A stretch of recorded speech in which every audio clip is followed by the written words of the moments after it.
I'm Jeff Huff with ISU's Workforce Training, and today's Chalk Talk will be covering some essential presentation skills. One of the first things to keep in mind when beginning any presentation is to provide your audience with a roadmap that will tell them where they will be going today. As you can see from our chalkboard, our roadmap for today is very simple. Don't overcomplicate your roadmaps because, as in real life, you should refer back to the map often to keep track of where you're at in the presentation.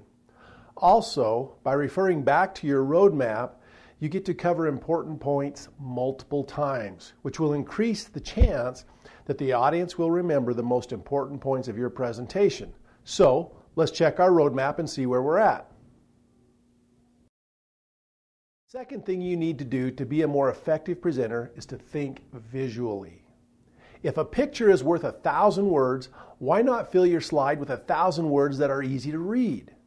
Compare this typical PowerPoint slide with this slide that has just an image and see which conveys more meaning and has greater impact.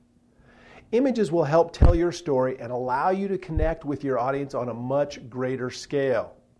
Another benefit to pictures versus words is that images will retain people's attention longer than words, thereby increasing the possibility that they will remember more of your presentation. Once again, let's look at the roadmap to see where we've been and take a look at where we're going. The last tip for today is this: less is more. On slides where you need text, don't put more than one key point per slide. In our previous example of a typical PowerPoint slide, we had multiple points on the slide, and the slide was full of text, which there's a good chance I'm going to have to read every line to you just to make sure you get the point. Now compare that slide with these slides. The same information is presented, but the format is changed.